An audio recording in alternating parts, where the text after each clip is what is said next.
So this like depression doesn't exist thing is like, are you living in like 1995 or like get on board? Okay.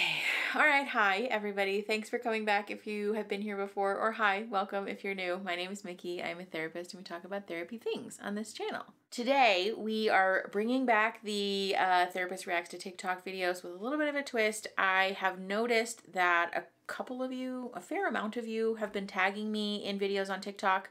And so I thought it would be fun to do a like Therapist Reacts to TikToks that you guys have tagged me in. If you guys like this, I will happily make more of them. I was starting to get a little bit burnt out on watching the like TikToks to show my therapist videos, and quite frankly, we filmed a couple of them and they just like weren't very funny.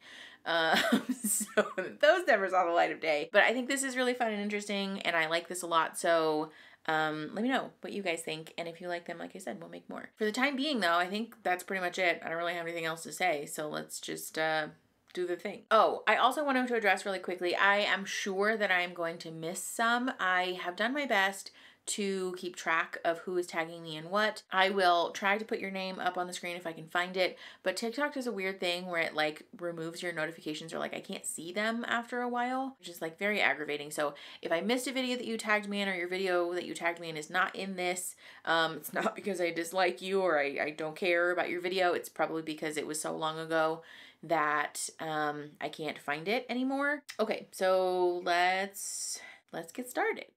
Right, nobody wants to feel their feelings, we know. Our therapists keep telling us to do it, and we're like, why the fuck would I want to do that? 25 minutes before my therapy session today, my therapist sends me this infograph. How to feel your feelings. A thing that sounds obvious, but totally isn't. Step 1, an unpleasant feeling arises. Step 2, your mind launches into whatever inner story accompanies this feeling. For example, I'm unlovable, I'm a loser, I resent my face. Stop. You are thinking your feelings. Step 3, redirect your mind away from these thoughts and into the sensations in your physical body. Mentally name them. My chest is tight, etc. Step 4, breathe into the feeling or sensation and allow it. Step 5, your mind will really want to go back into thought-story mode. When this happens, redirect your awareness back into your body. Step 6, take deep breaths. Keep feeling into your body. Let the feeling exist and trust that it will leave. Observe it changing. Watch it more. Notice that you have survived. Why didn't they just say that? Why didn't my therapists over the past 5 years just say that and stop saying feel your feelings? Feel your body. Chest tightness is not, at least like linguistically, how we define a feeling. That's a physical sensation. I just don't know why they didn't just say that. Because that makes sense. That makes fucking sense. This is why I love social media so much. Hold on, let me put some of this stuff down. This is why I love social media so much, because I learned about this through social media and through discourse with fellow therapists on social media. I also just love that clients get to like indirectly communicate with therapists through this medium, because I was very much the therapist who was saying things like, you're not feeling your feelings, like you're intellectualizing your feelings. And sometimes it would work, and sometimes clients would be like, yeah, okay, and then just sort of like not really, we would like wouldn't talk about it again. And I struggled to find the language to communicate the concept that I was talking about. I think a lot of times therapist education doesn't really do a good job of explaining things in ways that aren't like very therapist-y or like very science-y. And so then we get put in a room with like a normal ass person and we're like, I don't know, like just feel them, you know? I actually talked about this in a very early video, like a very early Q&A video, where I talked about how I was having a hard time like finding traction and just like communicating with clients, because it is like a difficult switch to make from like the therapy environment where we're like steeped in this like research and science and evidence-based practice and like all the like vocab words, to talking to like regular people about it. For the sake of explanation, I will put a diagram on the screen. We've talked about it before. I know at least in one video, I'll put that in the thing. But this diagram, can you see my hand? This. Pulled in, up, in, Well, now we're just having fun. You're so mean! God damn it. Whatever. There's a diagram vaguely over here. You're so rude. I hated that. I'll put a diagram vaguely over here that explains the process that she's talking about. I'm not sure if she's referring to the exact same infographic, but I know there are a couple of them floating around on the internet that does kind of walk a person through the process of what it means to like feel your feelings. And oftentimes I will communicate to clients that it is helpful to name the actual emotion. So I have a little circle. I'll put that on the screen too. I'm not asking you for where my hand is. I'll put that vaguely over here. Like call it the feel wheel, but to name one of like the 6 core emotions and then try to like narrow it down into more specificity, and then to notice what's happening to your body. If you're feeling anxious, is your chest tight, or is your jaw clenching? Do you feel like a activity or like a buzzy feeling in your chest? Are you sad? Do you like feel pain somewhere? And notice that, like observe that. And then I tell my clients to breathe life into that place, because the tendency is to suppress the emotion and try to like make it go away. And so breathing life into it and like visualizing it blooming like a flower or something can be really helpful to help it take up space in your body, which sounds scary and like counterintuitive, but it's not. It's actually very helpful. So friendly reminder that there are always links in my description to find therapists if you have that as a realistic option for you, because this is a very useful skill to learn how to develop. And the more that you do it, the more that it becomes automatic and you don't have to think quite so hard about it. So when I found out that I was leaving Wilderness like less than a day before I actually left, a couple of the girls in my group asked me if I would post on their Instagram accounts for them to let their friends know that they were okay. But for context, this person is talking about their experience with a like wilderness camp or like a troubled teen camp. And someone tagged me in this because I've made a video about Bad Baby and about the troubled teen industry generally. I promise the deep dive on that video is indeed coming. It's just really a lot. But someone tagged me in this video because it's related to that.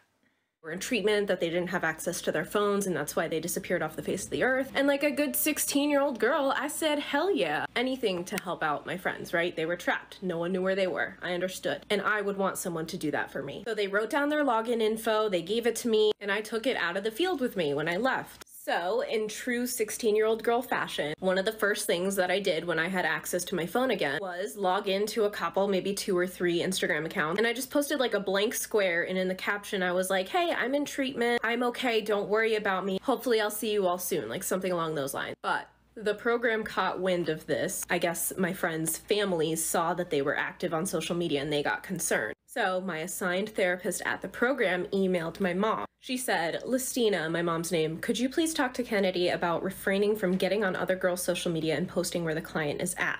I've had 2 families call in extremely scared and concerned about their child's social media posting mysteriously. I confronted the girls and they stated that they gave the info to Kennedy. Could you please help these families out by having her erase the info and stop posting on any other girls' social media? Thank you. If you have questions, please call me. Like, okay, I get it. But here's the kicker. If she gives you grief about getting on and deleting, you can let her know, and the program has approved this, that she can come straight back to the program. We wouldn't tell her how long, but we would keep her for 2 weeks on our dime, just in case you need a little arsenal in your pocket. Hope that helps. Hope she just does it in the first place without the threat hanging over her head. Thanks, Listina. All of the moral and ethical issues aside, the fact that they knew that the process of getting kidnapped, transported, and dumped in the Utah wilderness is traumatic enough to use as a threat and then weaponized it, and the fact that they would pay for me to go back over a couple Instagram posts, this licensed therapist weaponizing the traumatic experience that is getting gooned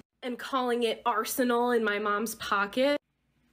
Honestly, I don't even remember if I deleted those posts or not, but my mom never ended up threatening me, so I had no idea until very recently when I saw those emails. So yeah, super fun.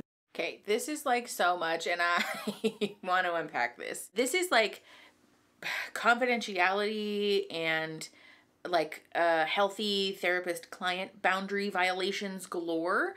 It's wild to me that a licensed therapist would communicate, first of all, about the goings-ons of other clients with a client, even if like the child is, or the client is under 18 and you are legally allowed to communicate with their guardian or their parent. It is really a bold move to mention any of the other clients at all, it really toes the line of confidentiality violations, honestly. And I'll put a link up there if you guys have questions about confidentiality, but the limitations around that are very strict and like pretty specific. There's not really a lot of gray area in terms of what you are or aren't allowed to do. Like it's pretty clear that you're not supposed to be doing that at all. But it is also so fucking disheartening that, again, a licensed therapist is participating in this behavior of weaponizing trauma in order to create a desired outcome from a child that runs counter to all of the things that we know from the research, first of all, about like creating a healthy sense of self and like healthy self-esteem,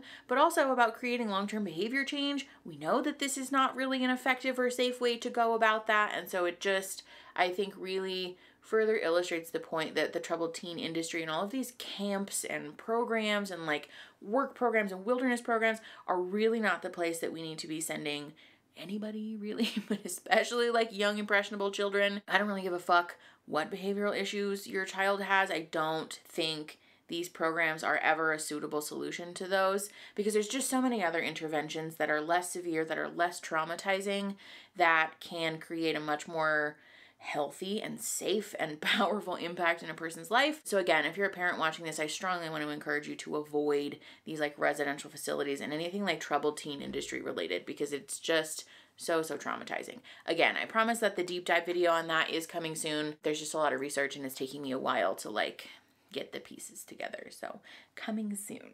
I need to find a new therapist. Often after a therapy session, I feel more frustrated than anything else.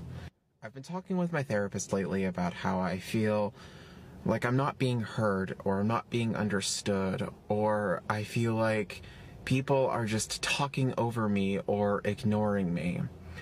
And then he makes a lot of suggestions that make me realize that he didn't understand what I was trying to say. And I also just feel like I'm less and less of a priority for him now. I went down from once every other week to once a month, and then he also started pushing my sessions later and later in the day, and he's saying that he doesn't have any earlier slots open, even though I used to have an earlier slot that he moved for somebody else. And I realize that he's got a lot of other clients, but it sucks where this person is supposed to be listening to your problems and helping you, make you feel like you're less and less of a priority. With all of that said, why does it feel so fucking hard to, like, break up with a therapist? This man is providing me a service that I pay him for, and I am not getting the thing out of the service that I am looking for. I should be able to just drop him and find somebody else. But it feels like I'm going to disappoint him by moving on. I've never broken up with a therapist before, and it feels like it's going to be a hard conversation. I understand that this probably happens all the time, and I've told other people that it's perfectly okay to break up with a therapist. So I'm not understanding why this feels so big for me. Sometimes I feel like being the self-aware sucks. I understand my issue. If somebody else came to me with the same issue, I would know what to say. But since I'm the one who's having the issue, it feels like such a big deal. Yes. Okay, so there's lots of things in here that I want to talk about. First and foremost, if you feel like your therapist is not making you a priority, or you're just feeling like generally unimportant, not heard, not validated by your therapist, that's very much an issue. I will be the first person to say that therapists are also allowed to have boundaries and to move appointments if they need to and things like that, but it is not okay for a client to feel like a therapist is trying to push them out the door or to prioritize other clients over them. that's weird. It feels bad and feels wrong. There's definitely a way to go about restructuring your schedule without communicating to a client. Like, yeah, I put somebody else in your regular slot, and so like you're getting moved to the end of the day. I really feel for this person because it is also a difficult conversation to have with a therapist. I've talked before on the channel about how if you're able to, feel comfortable to, please don't ghost your therapist. Just because it creates extra paperwork for us and it is not an ideal situation. But I think honestly, this is the reason that a lot of people end up doing it, because it is a very uncomfortable conversation to have where you're telling a therapist like, you suck, or I don't like you anymore. And so I do really want to validate that. For what it's worth, any good therapist or a therapist who, you know, is like well-trained or ethical should be able to help you navigate that conversation. And I would argue too that any good therapist should be able to kind of see that coming. Usually clients, when they're ready to start breaking up with a therapist, you can kind of tell, like you can feel it. At least I can. I know colleagues and like peers of mine have also kind of expressed this, that you will notice like a change in the therapeutic rapport. And so in an ideal world, the therapist might bring up like, hey, I'm noticing maybe you seem less engaged, or I'm wondering if this relationship is still a good fit. But in the effort of providing some language and tips for helping to navigate this conversation, sometimes it's just helpful to say like, hey, what do you think about, you know, the therapeutic relationship? Or like, does this still feel like a good fit to you? Or, you know, I'm wondering if this is still a good fit for me. Sometimes it's helpful to just say, I want to take a break for a little while, or like, I need some time, or I'm not sure how I feel, and so I want to take a break from sessions.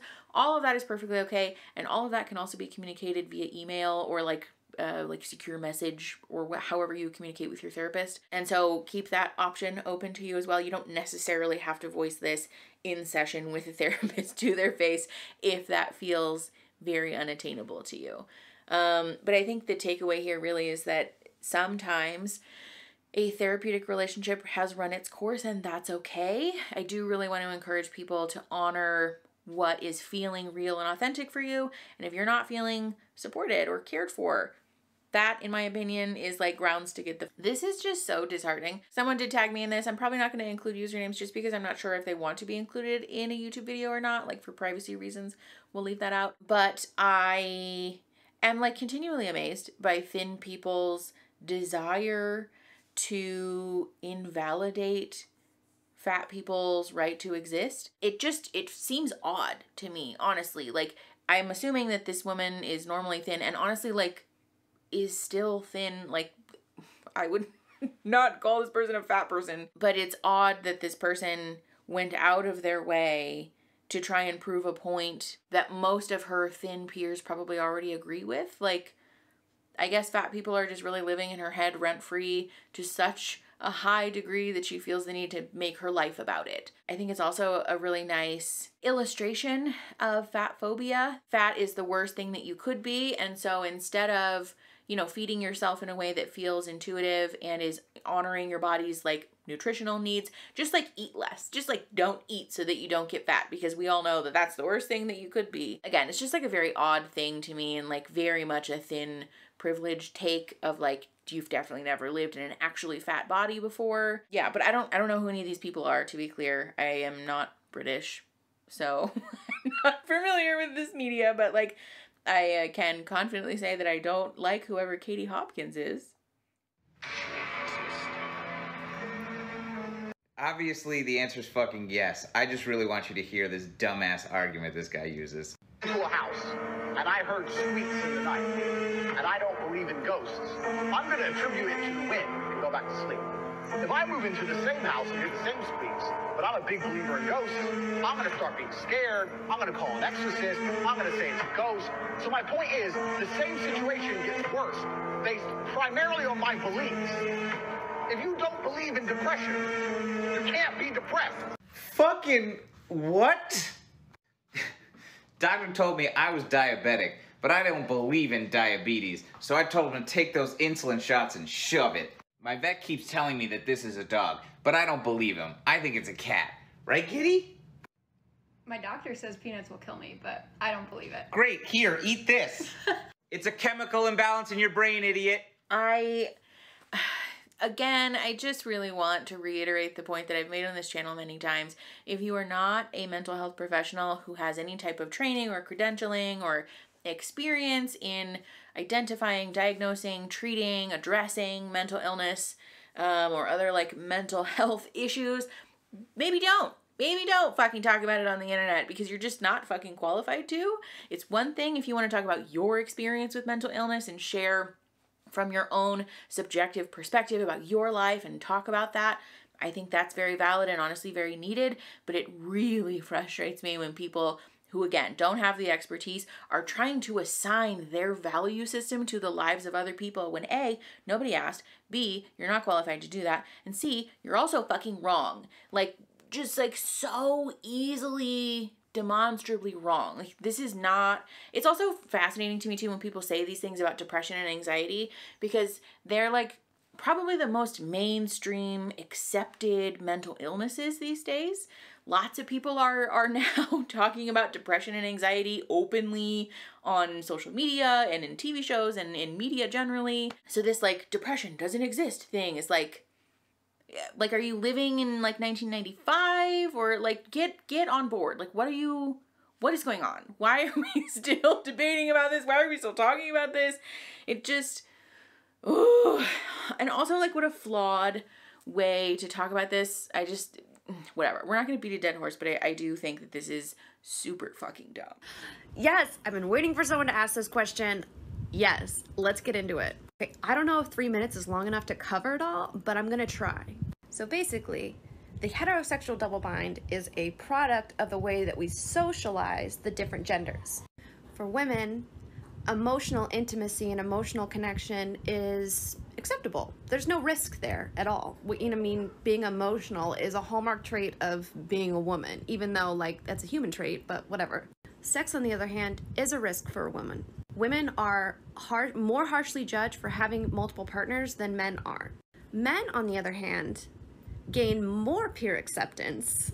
They've done studies, I'll show you, gain more peer acceptance the more partners that they have. They're cooler or whatever.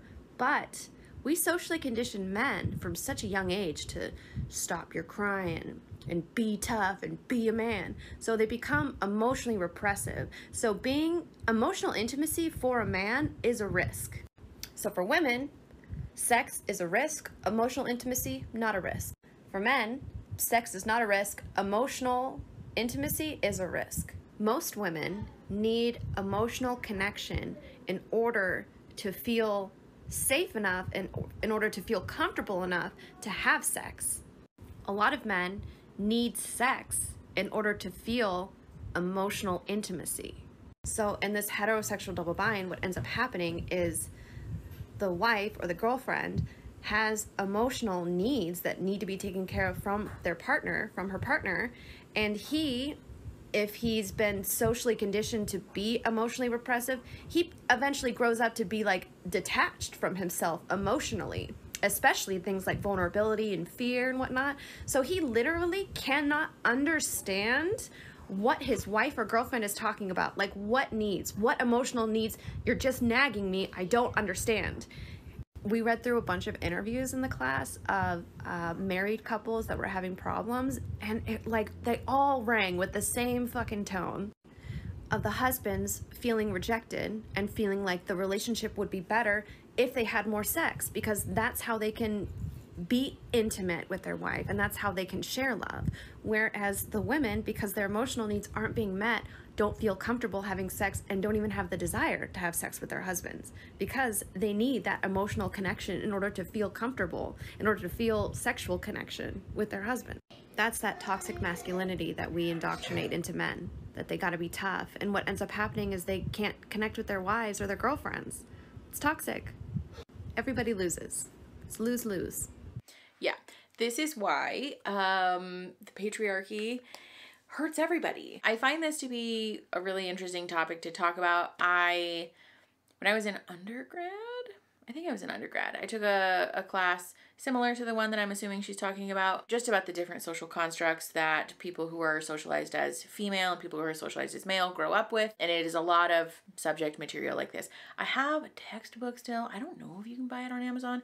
I'm sure that they have an updated version. If I can find it, I'll link it in the description, that talks about these types of things at length. But I can say as a therapist, like clinically, this is very much represented in the contact that I have had, or what we see represented in like couples work especially. This is a very common complaint. And I especially wanted to talk about the thing that she mentioned about men not really understanding what women mean by saying like, you know, they have emotional needs. This sort of goes both ways. For both parties, it can feel very confusing and like kind of impossible to understand, like, what the fuck are you talking about? We need to have sex. We don't have any emotional intimacy, so why the fuck would we have sex? And like the reverse is true, where men feel like, why the fuck are we talking about our feelings when we're not having sex? Like, why are we not building intimacy this way? Like, why would you ever need that? This is why I think therapy can be really helpful, because sometimes it serves the purpose of having a mediator who can say, what I'm hearing this person say is this, what I'm hearing this person say is this. And there's a lot of understanding and perspective gaining that can be had through going to therapy. A lot of people conceptualize couples therapy to be a thing that you only do when your relationship is like off the rails, like we are, you know, 911, this is not a drill territory, and that's not necessarily true. If you are finding that you are having a difficult time communicating with your partner, maybe you just want to like do some more maintenance or feel closer to your partner, couples therapy is a really great resource to do that. Again, there's always links in my description to find therapists. And again, I really want to stress that therapy is sometimes just a vehicle for creating a better sense of understanding of your partner and having that mediator to open your eyes to what it is that your partner is experiencing and feeling in language that you understand. That's what therapists are trained to do. And so again, I really want to encourage people to kind of destigmatize this process of couples therapy and counseling and things like that, because it really doesn't have to look the way that you might think it does. Okay, next one. Don't cry today, don't cry today. You're not gonna cry today, you're fine. Don't cry, you're not gonna cry today. Don't cry, you're fine, everything's fine. Don't cry, no tears allowed, no crying, no crying. Don't cry today, don't cry. I hope that other experts in childhood obesity and things like that are also exercising this same level of self-awareness, because like, yeah, this is causing a lot of harm, especially like the childhood obesity fixation didn't end up having the impact that I think a lot of the researchers and medical professionals thought that it would. And we are learning so much all the time about what the research actually says about fatness. And how it is not this like beacon of disease and low quality of life that the medical industry would have you to believe. Let's talk about Dr. Nicole Lapera's 5 new love languages, because they are amazing. For those of you who heard love languages and are about to leave, please don't. This is not what you think it is, I promise. If you're part of the group I almost just scared off, these are not Gary Chapman's love languages from the 90s. I promise you need to hear these. If you have ADHD, ASD, CPTSD, or any of those neurodivergencies, stick around, you need to hear these. Heck, if you're any sort of sentient being who's ever had any romantic interest in any other sentient being, stick around and hear these. Okay, I'll say them now. Understanding your partner's trauma. Nervous system awareness. Commitment to each other's freedom. Knowing when your egos are speaking. And non-judgment and non-interference. I don't want to make this a 3-minute video, and I do want to give these all the time that they deserve, so I'm going to address them each in video comments below. Please check them out. It's worth a couple minutes of your day. So I am not going to go through all 5 of these videos individually. This is probably an unpopular, well, I know that it's an unpopular opinion, but I'm not a big fan of Nicole Lapera. For those of you who don't know, her Instagram username is The Holistic Psychologist. There has been lots and lots and lots of controversy about her use of racist, stigmatizing, just like generally inappropriate language about varying marginalized groups. And when that was called to her attention more than once by more than one person, she has historically not done a very good job of being accountable, of demonstrating a willingness or desire to learn and grow and to adjust that behavior. There is very much a rabbit hole to talk about there. I don't disagree that Gary Chapman's love languages suck and need a revamp for sure, but I don't know that Nicole Lapera is the person that I'm going to take the lead from in that category. I feel like there is a hair in my mouth. Like I said, I don't think that Gary Chapman's love languages are the answer, but I'm not sure that Nicole Lapera's love languages are the answer either. Yeah, we are planning on doing a video about Nicole Lapera and the holistic psychologist and like the holistic psychologist empire, as it were, because there's lots of anti-science, anti-vaccine, like pro-Trump, like racist, ableist, just not very great language that she has used privately and publicly that I think is important for us to talk about. So hopefully a video on that coming in the next couple of months. But yeah, like I said, this is why I'm not going to do a deep dive into these particular love languages. If you like them and you find them useful too, that's fine. I think it's possible to separate the work from, you know, the creator, but for what it's worth, it's not my cup of tea. You know, being disabled and being fat at the same time, it's really hard to find doctors who take you seriously. Thankfully, I have some really good specialists right now, ones who understand that it is a fat disorder causing the pain and that they're not mutually exclusive. They are legitimately related. But I can't help but feel really happy every time I find a doctor on TikTok, a nurse on TikTok, who is not only talking about intersectionality when it comes to ability, to weight, to race, to sexuality, and to talking about everything that's going on in the medical field and also debunking anti-peoples. That's why I follow so many of them, honestly. They make me feel safe because after getting medically ignored for so long about the constant pain I was in, it's really nice to see doctors and nurses who are listening, actively taking the time to explain things to people, and who clearly actually care about people and helping them get better. So I just want to say that to any and all medical people that I am following, thank you for existing. This is so nice. Someone tagged me in this a couple of months ago, just mentioning that I'm not a doctor, but I'm a therapist who makes fat positive content. And this is very much why I make the content that I do and why I talk about it as much as I do, because I have been both the person who experiences this on a human level, but also like have, you know, helped people work through this as a clinician on the other end of that experience. And I think it's really important for professionals in whatever our respective field is to be vocal about intersectionality and to be vocal about fat positivity generally. And so, you know, thank you for noticing that, for seeing that. I hope that you guys don't get tired of that because I'm definitely not going to stop talking about it.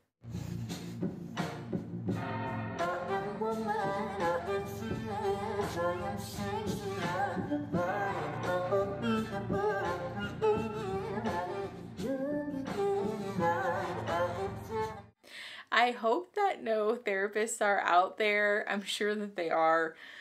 But it's disheartening. I hope that no therapists are out there actually putting this expectation onto their clients. For what it's worth, panic attacks are a very difficult thing to deal with in the moment, and there's lots of resources and tools in overcoming panic disorder and like creating a sense of safety so that you have panic attacks less often. But I do very much disagree with this rhetoric that we should be telling clients that, you know, you need to be doing X, Y, and Z in the middle of a panic attack. It's very overwhelming. If you've ever experienced a panic attack, I'm sure that you know, in the middle of a panic attack is not the time that you're thinking about what are my healthiest coping skills right now. And so I think, you know, it's more helpful as clinicians and for therapists for us to focus on the prevention aspect of that and to talk about coping skills and, you know, preventative factors leading up to that in terms of managing the anxiety level and managing triggers and exposures and things like that, as opposed to trying to treat it in the moment. So that's all the TikToks that I have. Like I mentioned, I know that I have probably missed some of them, and I'm sure that some of you have tagged me in TikToks and I just didn't see them, or, you know, I'm not able to find them anymore. I'm sorry about that. But if you guys like this and you want me to make another one, I will happily make another one. So go follow me on TikTok and then tag me in some videos if you want to, and we will do this again. In the meantime, like the video if you like the video and subscribe to the channel. Leave me some comments if you have thoughts or feelings, or otherwise, if you don't want to leave me a comment about the actual video, let me know what your favorite thing was that you ate today. Christmas is full of fun food, and so if you're celebrating Christmas, let me know what foods you're eating that feel life-giving and wonderful. Oh, and share the video to help the channel grow and to help each other grow. And I will see you guys next Saturday. Okay, bye.